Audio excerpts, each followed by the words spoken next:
Welcome to Indoor Voices, presented by Millicare Floor and Textile Care.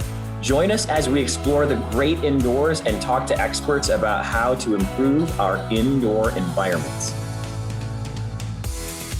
Welcome to Indoor Voices, brought to you by Millicare Floor and Textile Care. Today, we're going to talk a little bit about lighting, and we have Elizabeth Monts with us, who's going to help us through that. So, Elizabeth, so that we can get to know you a little bit, can you tell us a little bit about what you do? Sure. Hi, Brian. Hope you're having a good day. I'm Elizabeth Monts. I work for the Schneider Company. The Schneider Company is a manufacturer's rep for light fixtures. We represent around 85 different manufacturers of light fixtures, predominantly commercial and industrial. We do have a couple of residential lines, but we focus mostly on the industrial commercial markets, the spec markets. So we call on architects, engineers, electrical contractors, electrical distributors, and then also some end users. And I've been with the company now for 18 years. I have done a lot of different things, worn a lot of different hats. I currently am calling on electrical distributors and contractors and end users. All right, there we go. So 18 years. So you got a lot to tell us. So what does a day in the life of Elizabeth Montz, a lighting manufacturer's rep, look like? So in that 18 years, lighting has changed a lot. It's gone from traditional light sources that we were familiar with 10 years ago, fluorescent tubes and incandescent light bulbs that we have in our table lamps, and then those really large high HID lamps that are in industrial fixtures, like in high bays, that you see in a lot of manufacturing and the warehouse facilities. So a day in the life, let's see, it has a lot to do with retrofit kind of work. I do a lot of design of changing over those traditional light sources to LED. So the LED light fixture, the LED market came about, I would say, in 2006. And it just kind of has been adopted more frequently and more readily just as over the years, because people can really see the energy savings that they're getting. So you take one of those 400 watt metal halide giant light bulb that goes in a high bay fixture, and you can now replace that with an LED version that is 150 watts. So you are cutting your energy consumption drastically. And that I see a lot of that. So what I'm doing daily is a lot of retrofit projects, trying to save people money on their power bills, doing some design build work with electrical contractors, taking either an existing space and changing it over to LED, or taking a new space and just determining how many fixtures are going to best light that to the international electrical standard, and just trying to give people the light that they need. So Elizabeth, as we've gotten a chance to talk to you and know you, and a couple of conversations that have come up, I think in your world on a daily basis, one of the topics is color temperature. Can you give us a quick rundown on color temperature? So color temperature determines the color of the light bulb or LED diode that you are using. And it is measured by Kelvin, which is an absolute temperature. So an example of different color temperatures for lighting. A candle is 1900 Kelvin. Okay? If you walk outside right now and look at the beautiful blue sky, it is 10,000 Kelvin. So what we're used to is usually definitely on the lower end of that. Your traditional incandescent light bulb is usually around 2,700 Kelvin. In your office spaces, classrooms, healthcare, you're going to see more of a 35 to 4,000 Kelvin temperature. And now you're seeing a lot more with LED, you're seeing a lot more what they're calling daylight, which is around 6,500 Kelvin. It's a little bit more on the blue side, where the 2,700 is going to be a nice warm, almost orangey glow. What we like, or what we see the most of, is around 3,500 to 4,000 Kelvin, which is a nice clean white. So when you think of soft white or daylight and all these changes to the lighting industry, why is daylight versus soft white even significant? Lighting helps your body and your brain determine what time of day it is, the circadian rhythm of the body. So you wake up in the morning and you have this nice, the sun is rising, so you've got this nice warm orangey red glow of the sun coming up. And then as the day progresses and it gets to noon and you've got the sun right above you, you're going to have that nice bright white light.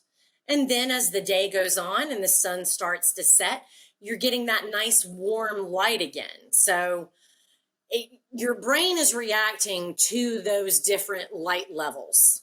So when you've got a nice warm atmosphere, a nice warm light, you're kind of chill and you're comfortable, and it's nice ambient lighting. But when you're in your office or at school or in healthcare, you've got that 4,000 Kelvin color temperature, which is whiter, which wakes your brain up, and your brain realizes, hey, okay, it's time for me to do something. It's time for me to act and do some tasks or to focus or whatever. And then, as the day progresses, it goes back to that warm. So most folks know about the circadian rhythm that you told us about, or our internal clock, and that's affected by lighting, as you so eloquently explained. Is there a commercial standard you recommend, or are your customers even asking you that? Everyday customers know. I don't know if most of them are even aware that there are light fixtures out there that can be adjusted to different color temperatures throughout the day. There is a well building standard, and that standard is trying to promote lighting environments that are optimal for visual and mental and biological health. So there is a marketing term of human-centric lighting.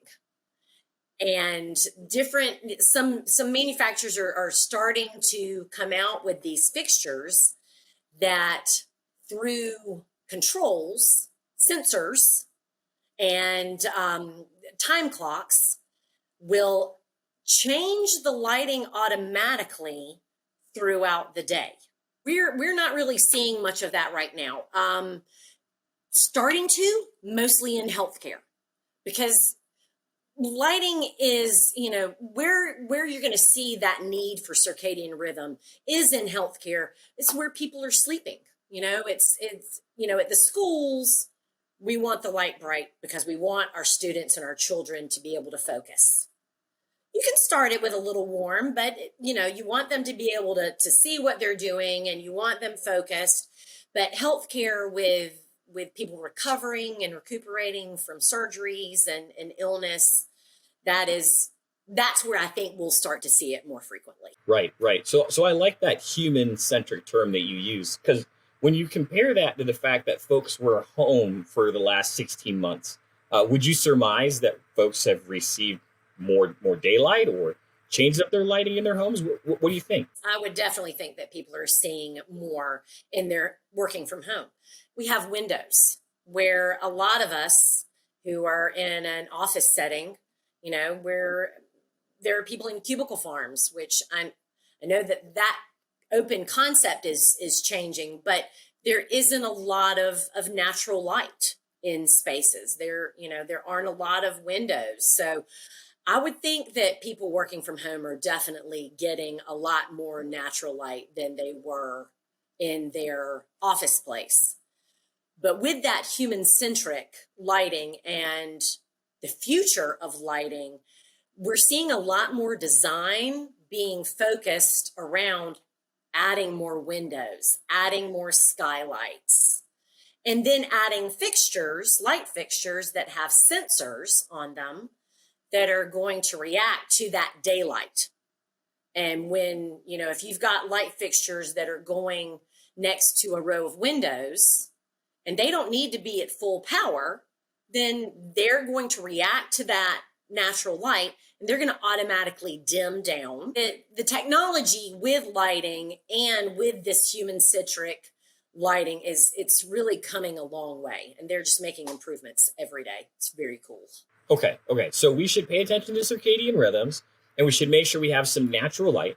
But what other ways can lighting be used in a health sense? So one of the manufacturers that we represent has come out with a new technology that uses visible light. So it's not UV, it's visible light that continuously kills harmful viruses and bacteria in a normal everyday setting. There are different versions of it. You can have, like in an operating room or a surgical suite, you have your surgical fixtures, and the doctor is doing the surgery and he's done and everyone has left the space, and a sensor realizes, hey, this space is empty.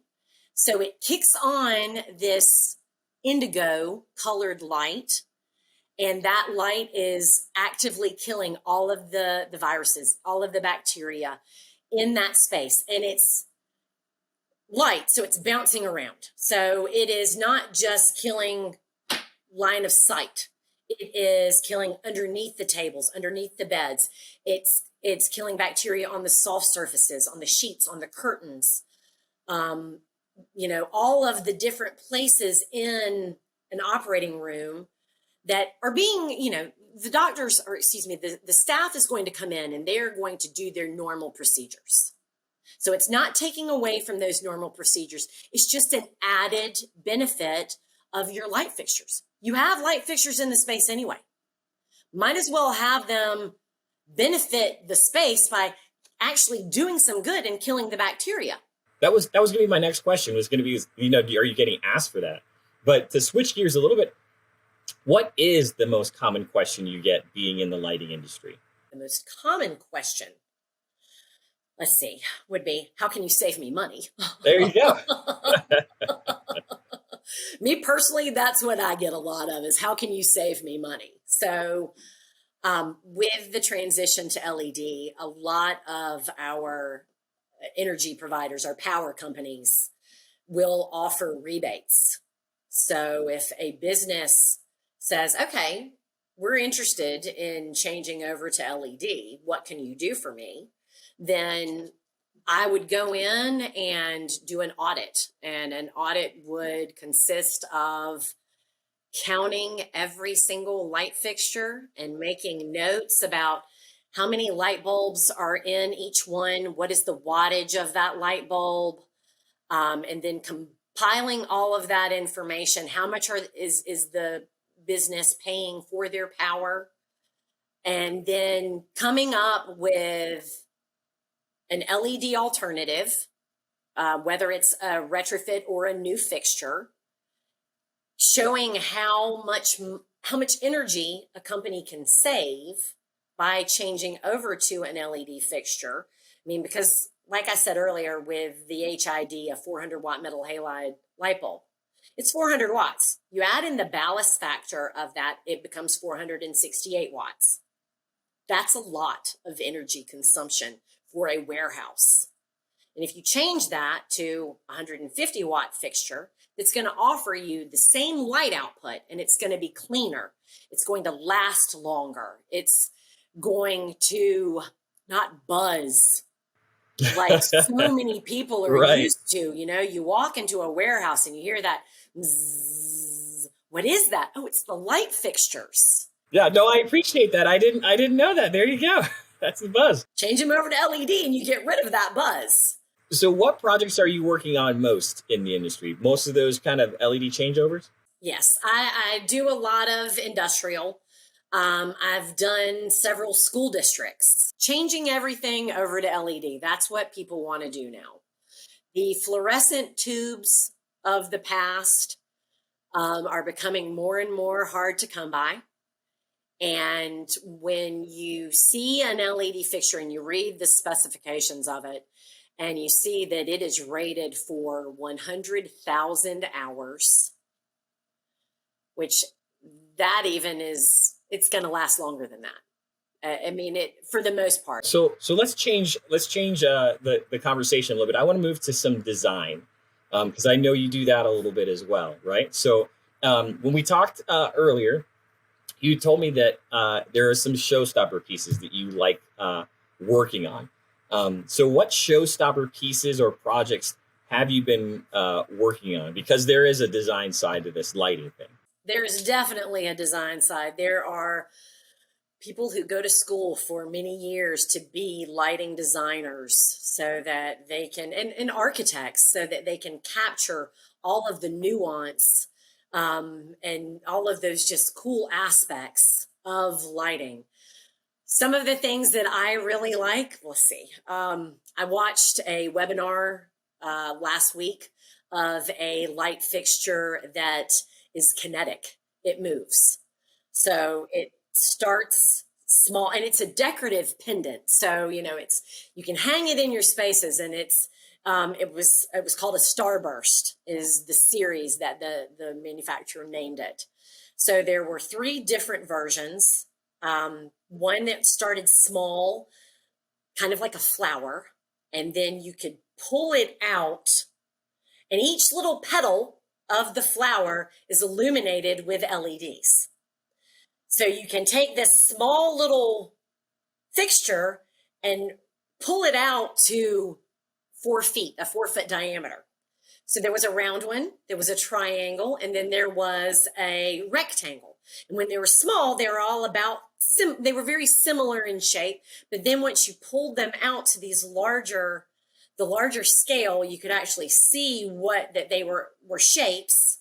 And then the example that they showed was hanging them in different layers. So you're looking up, and it was almost like looking at a constellation. It was very, very neat. Here we go. Our listeners are probably going to contact you because they're going to want that showstopper, just so you know. It's very cool. And that's just one of the many. Yeah, I mean, there are some very interesting architectural style linear fixtures that, you can have these 20-foot runs.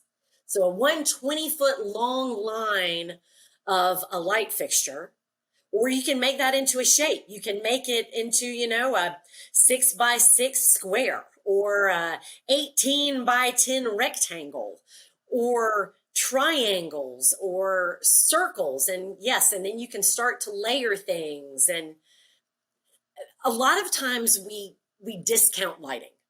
Lighting is a core essential. You need air, you need water, you need lights.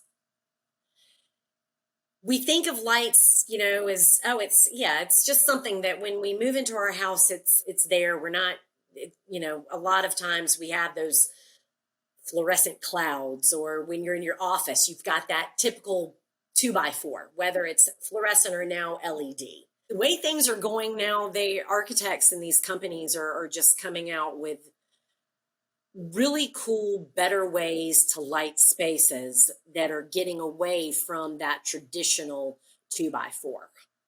And yes, I've been fortunate to be able to work on some projects that, they want that showstopper. They want, when you walk into their lobby, they want something cool.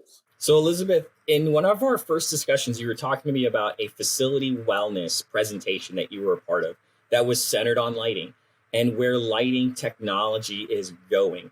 Could we talk a little bit about that? Where is the technology going? Well, definitely into controls. Again, with the code, we are seeing more code with, it's all about saving energy. So we want our light fixtures to be smart. We want them to react to the environment that we're in. If we are no longer in that space, we want our lights to turn off automatically. Because a lot of times, how many times, let me ask you this, Brian, you have kids. How many times have you said to one of your children, hey, turn that light off when you leave the room?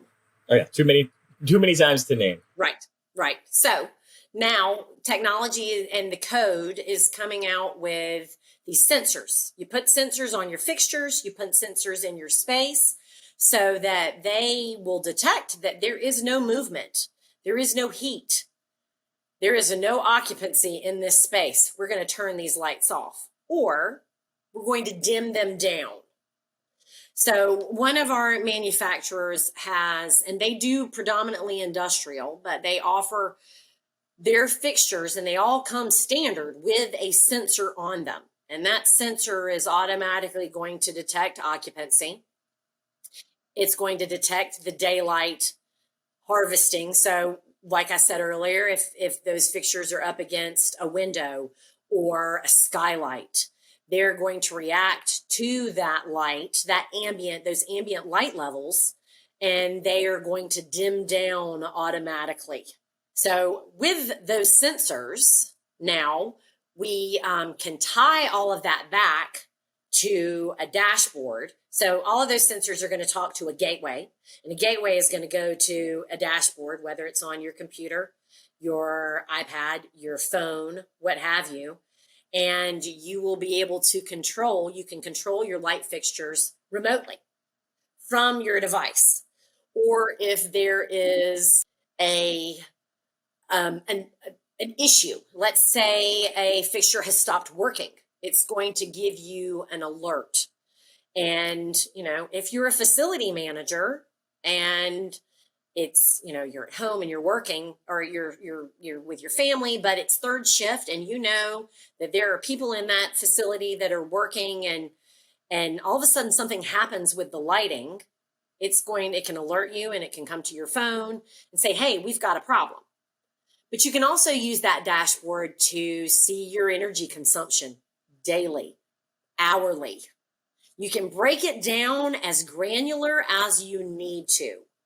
You can track movement within a facility because of that occupancy. So that can allow, like, a production facility to look at a heat map and say, okay, let's see where the majority of the traffic is in our facility.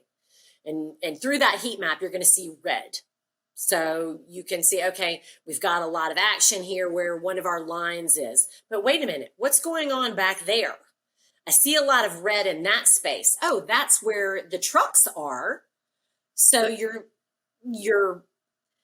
got action going on here, but then you've got action going way over there, and it can allow a facility to look at that and revamp their production. They can say, okay, we need to bring this over. We need to maybe adjust some things so that the flow is better, so that they can increase their productivity. And that can all be done, believe it or not, through your light fixtures. And with that now, so they are adding new things, new features to what you can see on that dashboard. So now you can tie in other aspects of your facility, your water, your air, your gas, all of these different things you can put meters on, that you can tie them all back to that dashboard. And if I can go a little further with it, now they're also starting to add in asset tracking. You've got a facility where the ladders keep disappearing. Who keeps taking the ladders? We have no idea. Where do they go? You can put these tags, it's a Bluetooth tag, on the ladder, and that Bluetooth tag is going to talk to your light fixture, and you'll be able to track that ladder wherever it goes. So that can also, you can track your assets, but again, it can be used as a way to improve the functionality of a business. No, I like it. You would never have thought that you could tie sensors to the lighting, but when you think about the fact that the lighting is distributed throughout that facility, right? There's not a place in that facility that you won't have light. It makes tons of sense to have that on there. So one more question for you. Tell me a little bit about Li-Fi. Lighting fidelity. So we're so familiar with Wi-Fi, our wireless, and it is a radio wave technology. So Li-Fi is a wireless communication technology that uses light fixtures instead of radio frequencies. It's not going to replace Wi-Fi, and it's still in the testing, and I don't know if any applications have been rolled out yet. I did a little bit more research after you and I spoke, and they're saying that they're still studying, they're still trying to work out all of the kinks, but you're, like you just said, the light fixtures are there. So you take a light fixture, you enable it with this, and I'm not sure what exactly that technology is that makes that LED, because the LED, it's an LED technology.